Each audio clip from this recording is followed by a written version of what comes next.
On today's episode of the Brad and Will Show, we're going to be talking about Houston being down 3-1 to Golden State. Tough loss in the last game, 109 to 106. So, as I mentioned, Will and I are going to be breaking these down. So, stay tuned for this episode.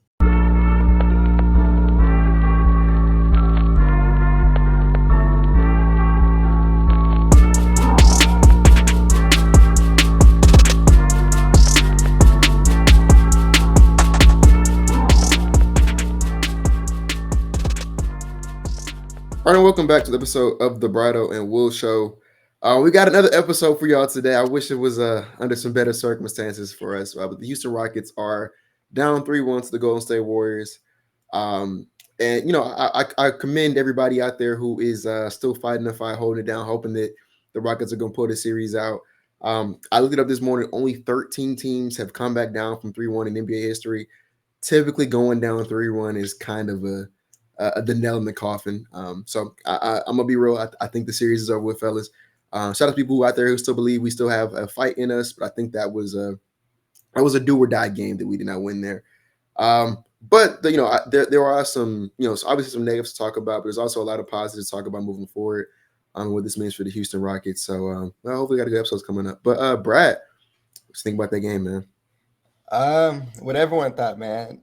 It's a tough loss. They started off terribly. First of all, it was 16-4 Golden State. Houston, climbed their way back in. It was a 2-point. Or so they were up by 7 at the half, and then again entering the third quarter, Golden State went on an 18-1 run. I saw someone put it out there. The Rockets outscored them by like 25 points the entire game. If you take out that first quarter run that Golden State had and that third quarter run that Golden State had, so those two stretches right there really killed Houston. And then outside of that, the story of the series, free throw shooting. The first game they lose, they shoot 11-20 from the line. The second game they lose, they shoot 14-24 from the line. In this game they just lost, they shot 19 of 31 from the free throw line. On the other hand, Golden State is coming out hitting damn near every free throw. So it is critical that this team is able to hit free throws going forward. It really comes down to personnel, I guess. I don't think players just magically improve their free throw shooting, from my knowledge. It's sadly a personnel issue on that front, but I like this young team, for the most part, and it just sucks that they're not able to convert on their free throws. But yeah, on the game front, positives, Şengün had a terrible start, and I did say positives for a reason because he closed on a very high note. Houston's not in that game at all without Alperen Şengün. Draymond went into foul trouble. As soon as he goes out the game, Şengün went to work. I'm talking about like they wanted to single cover him, no doubles. He's getting his buckets left and right, getting fouled left and right. When a double comes, he's making the right pass to guys like Fred, and then I'll give Fred his props. He hit 8 threes, ties the Rockets franchise record in the playoffs for threes made in the game with Jalen in game 2. So Fred wanted to win that game. Şengün wanted to win that game. Amin Thompson, who has been having a pretty rough series for his standards, played a really good game in game 4. A lot of guys came to play. Barr has showed up every game in the series. I got to give them their props. But again, fell short to a Golden State team who, in my opinion, Houston could beat if they cleaned up a lot of mistakes. And I know everyone has been talking about one thing, and that is Jalen Green. Yes, amazing game 2, underwhelming game 1, 3, and 4, right? He just has to be better. I don't know what else to really say about it. And we're all watching the same game. He just didn't have a good game. He has to be better, and there's no excuses. If you think Jalen Green is this future superstar, yes, but at the same time, he should be held to a certain standard, first playoff series or not. That's not what you want to see from a guy like that. The main issue I had was, again, I have high standards for Jalen. I'm a fan of Jalen. I like what he brings to the table. But my main issue is he's going out there and just turning the ball over, just giving it up. That was my main issue. Live ball turnovers. He comes out in the third quarter, and he's just throwing the rock away. Udoka has to pull him. I think he's better than that. He should be better than that, and I expect more from him because I like him as a player, and I think he's better than that as a player. And that's all I'm saying when I'm mentioning that. So I expect more from Jalen. He can't go out there with single-digit points. That does also hurt Houston, but that's what I thought about the game, man. It was tough. That foul that Dillon had down the stretch really hurt them, and Houston couldn't come back from it. Şengün got a look at the end. Missed it. Could have been a better look, sure, yes. But It's a heartbreaking loss. Well, they had our faces on Twitter. I don't know if you saw our faces after the loss. But yeah, I was sick. I had that facial expression all day. Yeah, I mean, I don't know why people think that. I don't know what reaction you're supposed to have to your team. Right? I don't know. 1-3. But yeah, yeah, heartbreaking L. And it's frustrating because for everything that went wrong for the team, not just in game 4, but in the series as a whole, if we just make free throws, I mean, dude, it's a series. I mean, we're at 4-0 right now, right? The every game that we played in this series, except for game 2, has been a close game. Game 2 was a blowout, but every other game has been, within 10 points or less. Last night's game was 3 points. And so when you go out there and like I said, in game 1, you missed 9 free throws. Game 2, you missed 10 free throws. Sorry, game 3, you missed 10 free throws. And then game 4, you missed 12. So it's not like we're getting worse at shooting free throws. Um, then you miss that many free throws in tightly contested games that are single possession, differences. Like that is the difference, right? Making your free throws, despite how inconsistent Amin has been, despite how inconsistent Jalen has been, despite how many minutes Jabari could have played here or there, whatnot, or everything else that could have went wrong, despite how good Stephen Curry and Draymond Green have been for the Warriors this series, despite all of those things, being compounded. If you make free throws, you win. You win game 1 and 1 through 4, honestly. So like at the end of the day, like there's a lot of self-inflicted wounds that we have to address. Um, that are ultimately our downfall. I don't really get the people out there who think that Ime Udoka just coached a terrible series. I think game 3 he got out coached. I will tell you that I think that Steve Kerr definitely out coached him in game 3 by forcing the Rockets to pretty much run the offense that their defense wanted us to run, and we never made any adjustments to it.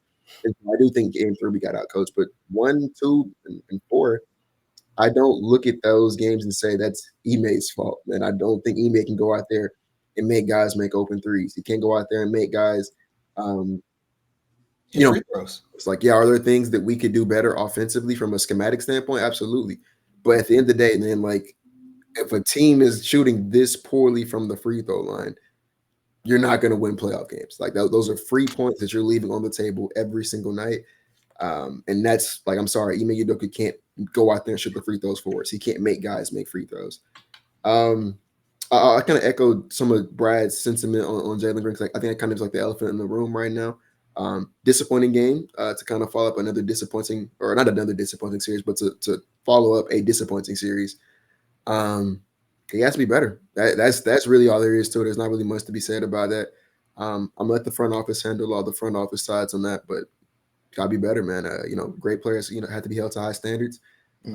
Great things from great players, and we had to expect better from Jalen Green, as former number 2 overall pick, and someone who we've invested a lot into, both financially and with like development time on the court, right? In terms of usage and stuff like that. Like we've given a lot of opportunities, and so with that, there comes expectations, and he did not live up to those in his first ever playoff series. I will say though, to kind of like round out some of like the positives for at least for me from game 4 specifically, I did love the way that Şengün and Amin Thompson responded in that second half. I thought Şengün was very bad in that first half, and I thought that Amin Thompson was mid in the first half. He wasn't bad, but he wasn't good either.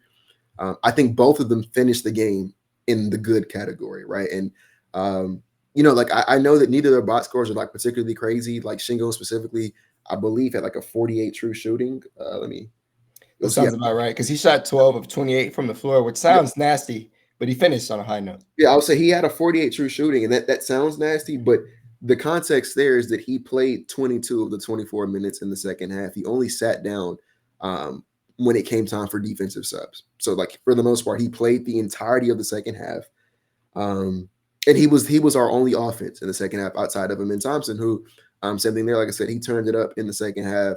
There was a stretch, and I believe the start of the fourth quarter, where every point we scored was either Amin Thompson or Alperen Şengün. They were just going back and forth, taking turns scoring.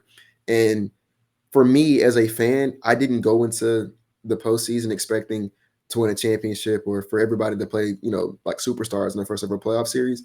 I did want to see passion. I did want to see effort. I did want to see guys go out there and leave it all on the court. And that's what Shingo and the men did last night. They left it all on the court. They tried their hardest. We ultimately fell short, but just like Shingo for the balls to take that final shot on Draymond, like Mhm. you know, you rather make or miss league, you rather go in, but like he was having the kind of night that shot had to go his way. Those shots you have to live with, and it is what it is, man. Like on to the next one.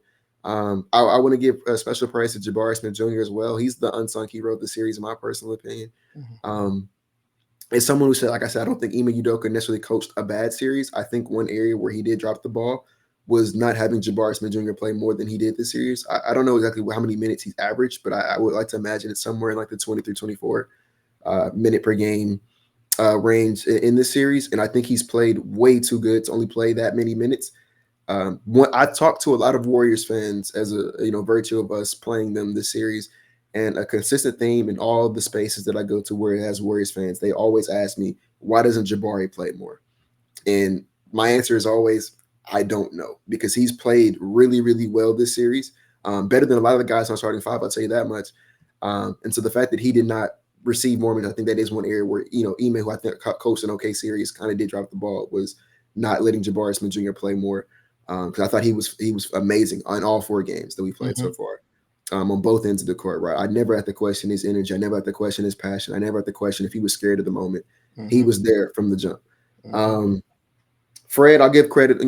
He had a good game four. I wish he would have had a good game 1 through 3. I think Dylan's been consistent the entire series in terms of his defense being elevated in the postseason. And he's been giving us an average of like 10 to like 13-ish points on the series, which honestly, when you factor in how much defense he's playing, like in fact that he's efficient in those 13, 14-ish points, like Mhm. I'm perfectly fine with what I've been saying from Dylan Brooks. Um, yeah, man, it's unfortunate that we're, like I said, the series is over. But there are some things that encourage me that I'll pass it off to Brad before I jump into that. Yeah, I wanted to say a few things. On the Jabari Smith Jr. front, I wanted to pull up his splits. He's shooting 57.9% from the field this series, shooting 54.5% from three. I mean that alone, like he's been one of the most efficient players. He's been the most efficient player for the Rockets in the postseason, and he's gotten the block every single game he's played. And he's just been an impact player on both sides of the field. Will, you asked about his minutes. He's played 22 to 25 minutes in every game. Surprisingly, that last game was actually the least amount of minutes he played the entire series. Um, Again, I don't think that loss was necessarily on email, but again, I do want to see Barry. A guy like Barry should be playing more in this matchup. He's shown time and time again how impactful he is. Another thing I wanted to comment on, Amin, yes, you did bring him up. I thought he played really, really good defense towards the end of that game. Um, the fight that he showed towards the end, like some of the layups he was hitting, he had one of the craziest layups I've ever seen. It won't get talked about because the Rockets lost the game, but just little things like that. I was very optimistic about going forward. But yeah, I mean, just when it comes to this series, my main point is it over? Very unlikely, right? I put It's on over. Twitter, yeah, very It's over. unlikely. I said on Twitter, I'm cool with going down 2-1. I'm not cool with it, but going down 2-1, it's winnable, right? If you go down 3-1 against Golden State, it's gonna be extremely tough. Only And as it 13 was, teams have ever done it in the history of the league, and most of the teams that do it either have Corey Brewer Josh Smith. and Josh Smith, or they have a superstar. And they got In no other, like, there's very few teams that have gone down 3-1 this young, this inexperienced, and we don't have a superstar. Like, I'm gonna keep it real with you, bro. That's usually like 3-0 is for sure it's done. 3-1, it's a 90% chance it's over, man. and I'll say Uh, this. I do like to think from the team standpoint. And what that team mentality should be is, hey, yeah, it's take it over. 3-1. Yeah, it's unlikely, but literally it's one game at a time. We're about to play at home in game 5 on Wednesday. Go win that game. And then boom, on there, go get yourself a road game. If you get the road game, you back at the crib for game 7. I That's go that's for it. got to be the mentality. Again, we both know we're not delusional. It's unlikely, but that's the mentality. One game at a time. And one thing I have seen from this Rockets team with Ime Udoka is they have shown they can fight. And I personally would not be surprised if they do force a game 7. Again, I'm not saying they're gonna win no game 7 now. I'm not delusional, but I like that this team has shown fight. They've been in every single game this series. They've been leading um, this entire series for the most part. There's a stat on it. The Rockets are leading. I think they've been winning the games for majority of the time over Golden State. I'd have to pull up the stat, but it's just saying to say it's not like we're getting blown out by Golden State. Every game has been a fight. just down the stretch, they're pulling away. We're not making free throws, little things like that. So again, one game at a time. It's 3-1. It's not looking pretty, of course, for a young team in their first postseason. Um, but yeah, just win game 5 at the crib.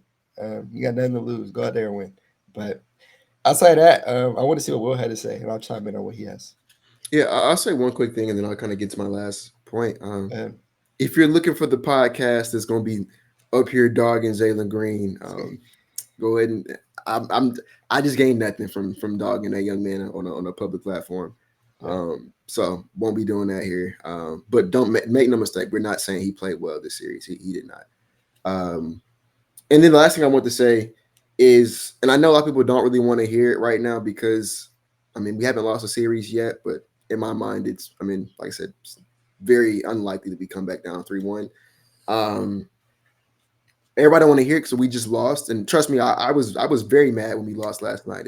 Honestly, the only reason why I'm not still mad right now is I spent about an hour in a Discord call just yelling. So, yeah, I was so mad when we lost that game, but I got it out of my system, right? I can kind of look at it through a clear conscience, and honestly, in my head, it's already over with. So, I'm already kind of prepared for Kind of the checked out already, huh? yeah. I'm on to the off season now. But so like I said, now large picture, right? Because I do think that we got so enamored with beating our rivals, or I guess you call them rivals, in the Golden State Warriors that we forgot that like the whole point of this season wasn't to win a championship. It wasn't to go out there and have the deepest postseason run of all time. It was to go out there and get a team mainly comprised of 23 and under guys playoff experience, and we did that. Mhm. Number one, these guys had to prepare their minds, their bodies, their games for an 82 game season where they won 52 of those 82 games. They had to go into a playoff setting where they were playing. I know the Warriors were in the playing tournament, but make no mistake, this is a really good team, especially post trade deadline, post Jimmy Butler acquisition. They've been one of the better teams in the entire NBA. Jimmy Butler, Steph Curry, and Draymond Green are three of the greatest players and smartest players of my lifetime. Steve Kerr I know a lot of Warriors fans, for whatever reason, don't like Steve Kerr, but he's an amazing coach.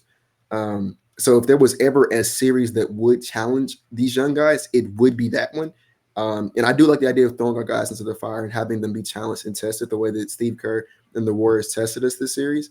And one of my biggest, like I'm on record saying this like years ago, I think that every time a young team goes to a postseason experience and has to be tested like this, they always come back the next season better. Without fail, that team comes back. The young guys they all improve because of that experience and what that meant for them, what they learned along the way. And so I think that our guys have learned a lot from this experience. They're going to come back so much better next season as a result of it. I also think that like I said, I was encouraged by some of the moments that I saw from our young guys, even though we did. Like I said, a men in Shingun fighting last night was some of the most inspirational hoops I've watched in a very long time. I love what I saw from Jabari Smith Jr. this series. I love what I saw from Tari Eason.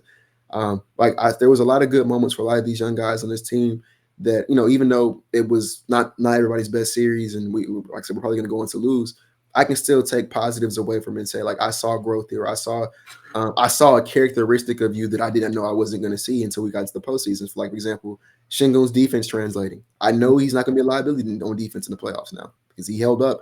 And honestly, if there was once again, if there was ever a team that would make Shingun work defensively, it would be the Warriors. Yeah. And he succeeded against them. So, I can kind of hold my head high on that. The other point I want to make is that help is on the way. This is not the team is not finished in any capacity. I do expect there to be roster turnover this season. This summer. I don't think the entire roster gets turnover. I think that we'll see a lot of the same guys come back next season. But I do think there will be roster turnover. I think there will be additions made to this team, whether it's through free agency, through trades, or through the draft. I do think that they are going to go out there and bring some reinforcements in. I do think that a guy like Kevin Durant is going to be somebody that this team looks to really target. And then you can see with how strong our foundation is from a defense and rebounding standpoint, how deadly this team could be if we add in a 27-point per game scorer like Kevin Durant to the fold, who can go out there and get you a bucket in closing minutes, which is really all we're missing right now. And so, you bring in a guy like Kevin Durant to this team. Obviously, that's we won 52 games without KD. You add KD, I'm looking at 60 wins at that point. I'm also thinking that like Reed Shepard, somebody who I'm super duper high on, who essentially redshirted his rookie year. I think he's going to be a real rotation piece next season. I'm still very high on Reed Shepard. Have not sold any bit of my stock on him, and I think he funny enough he plays a position they need at this point, which is our guard position. So I'm excited to see what developments he comes back with next season and how he'll integrate himself into the rotation. I think there's like depending on what happens this offseason, there's a real world where like by the end of next year he could find himself starting on this team. If he handles his business the way it's supposed to. So, there may not be that much competition at those guard spots. We have the projected ninth overall pick in the draft right now, which could, jump. Hopefully it does. And if it does, obviously we can start talking about what we should do in the draft. But even if it stays at pick 9, or maybe we trade the pick, that's an option right there. I know people don't like talking about draft because it's not as entertaining as the players themselves. But I say all the time, man, I'm super duper high on that 27 Nets pick, the 27 Suns pick, the 29 Suns pick, and the 29 Mavs pick. I feel very confident that at least 3 of those 4 will be top 10 picks, and I think that's where all 4 of them are. And so once again, that's another scenario where you can either add talent through the draft to your team, you can trade those picks for more talent. Like there's real ways for this team to improve, even from just like an external standpoint, just off the draft picks we currently own. Because no disrespect to those teams, but Brooklyn's headed into a rebuild. Phoenix is going to be. I'm gonna say they're going to rebuild, but they're not going to be no good once they trade KD this summer. And then Dallas is competitive now, but in 2029, Kyrie Irving's probably going to be retired. AD's probably going to be retired. They don't have any draft picks. They traded away Luka Doncic. Like I think that's a scenario that's heading towards some real volatility. I believe a lot in all of those picks. And I said those are ways we can improve.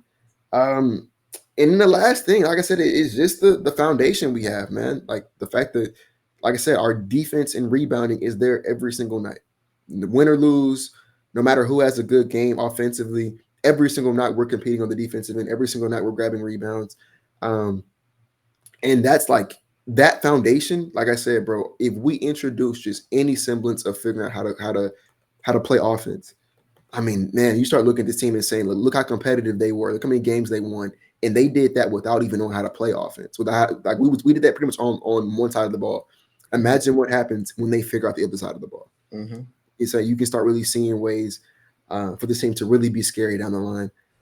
So yeah, like I said, I don't want to make any excuses. I don't want to come on here and act like we weren't saying the Rockets are going to win the series and then they didn't. Like obviously we thought they were going to win. I think they should have won. I think they played well enough if they make their free throws to win the series, even with everything that went wrong. But losing is obviously not a good thing. But there's no reason for anybody to. Once you get over the fact that we lost, like your head should still be pretty high because I think we accomplished what we set out to accomplish this season, and the future in terms of what the team can look like in the next 3-4 seasons is really really bright. So I have my stance there. I'll talk on a few things. One name that slipped through the cracks: Steven Adams. You brought up rebounding. That's the first thing I thought about. He's been a positive in all 4 games of this series. Most notably in the last game, he was a plus 16. And the Rockets probably win that game if Steve Kerr doesn't go out there and do the hack of Steven Adams, which forces Houston to take out Steve-O, and then they went on a little run, and it was looking slow by the time we put Steve-O back in under 2 minutes. Another thing I wanted to quickly say this about Steve Kerr. Will said he was a good coach. I like that Steve Kerr, and I respect him for this. In a series, you really have like your 8-9 guys. Udoka has been sticking to that 8-man rotation. Steve Kerr's throwing out guys like Trace Jackson Ellis. If he sees some, he's like, hey, I'm going to try this out. And I do respect him for that, for testing his guys and throwing random people in a series. The Rockets, again, an inexperienced team, young, as are some of those guys on the Warriors, but it would be cool to kind of see some of the guys get some opportunities. But I'm not upset. The only person I would advocate for really at this point in time would be Aaron Holiday, just because we need that shooting. But outside of that, yeah, as Will mentioned, this team is young. The expectation was to get to the playoffs. And I hate sitting here and doing that. Like, yeah, they're in the playoffs. They're a 2 seed. I don't want to be like a pity party. But, yeah, I mean, they weren't supposed to. People were saying they weren't making the play-in. So, yes, it is a successful season by that means. They got the experience. They should come back next season better. And most importantly to me, this is the youngest 50-win team. I've said it before. It's the youngest 50-win team in franchise history. It's literally the youngest one. So they have a lot of growth. As Will mentioned, they have picks. They have a ton of picks still left, a lot of valuable picks left. The young guys are going to continue to grow. And there should be some roster turnover coming into next season. You don't have to gut your core. Will mentioned KD. In the KD scenario, Adam Windhorst on ESPN said it. I don't know why fans and everyone think that this is going to be some crazy deal. They don't have any leverage. The Suns have no leverage in this deal. They're in the second apron tax. They need help. They need picks. And any team trading for KD is helping them by giving them more cap flexibility. So this deal could be really good for Houston. It's a win-win trade for both sides. Again, yeah, you're not trading a 37-year-old guy for three young core players. It doesn't make sense. The Rockets aren't stupid. Rafael Stone has been a really good GM in Houston. He knows what he's doing. Don't expect him to go out there and trade 2, 3 young core guys for a 37-year-old. It doesn't make sense. If he's making that move, it's obviously logical. And you're only losing one young core guy who doesn't affect as much. So that is a move that could potentially be made. I'm looking forward to that. And I'm, as Will mentioned as well, the ninth projected overall pick. I'm sure Ime does not want to play a rookie. Just going off of what we've been seeing, unless this pick somehow lands in the top four, it's like, you damn near at this point have to keep the pick. So for those who don't know, the lottery is coming up on May 12th. So within 2 weeks. So that's something to look out for. I'm excited to see what happens there. But yeah, it's going to be a fun offseason for the Houston Rockets. Yeah, we're talking offseason. I know this series is still going on. They need to be worried about this game 5 tomorrow. I'm excited to see them push it to a game 6. That's what I want to see. I want to see this young team fight and then see what they can do going into next season. But there is a lot of excitement still for this Houston Rockets team after some bad losses. However you want to describe them. Bad, tough, heartbreaking. It's not fun seeing them lose to Golden State again, but there's a lot of promise to be had is what I'm getting at. So it's not over by any means for the Houston Rockets. There's a lot in store for this young team, but that's where I'll end it. That's all I have to say too. Yeah, I guess we can kind of close. Game 5 is tomorrow. Mm-hmm. Like I said, I just want to see them go out there and fight. I'm going into Game 5 with no expectations, with no, um, you know, I kind of already know what's going to happen with the series, whether we want to lose that game, anyways. So at this point, I just want to see y'all fight, right? Just go out there and try your hardest, and if you win, you great. You win. If you lose, you lose. As long as you go out there and you tried, um, you compete, you don't let nobody push you around. I can't be mad at the outcome of this series at this point in time, anyways. Like I said, I'm still proud of the guys, even though I would have wanted them to win. I think they should have won. I'm still very proud of our group, and I'm super encouraged for what's going to happen for this team moving forward. So that's all I have to say, Brad. If you're going to say, we can. Yeah, I'll say 2 quick things. In the comments, let us know what you think about this series, what you want to see happen going forward, or maybe in the off season. Only thing I'm looking for, as we'll say, going into it with no expectations, I do want to see Jalen Green not go out on the note that he's been leaving in the last 2 games. I don't want to see him go on that note. I want to see some fight, and that's really the last thing I had to say. So we'll see what happens. Game 5 coming up at the crib. Don't sell at the crib. But we appreciate y'all as always for tuning in to another episode of the Bradeaux Will Show. We'll be back soon.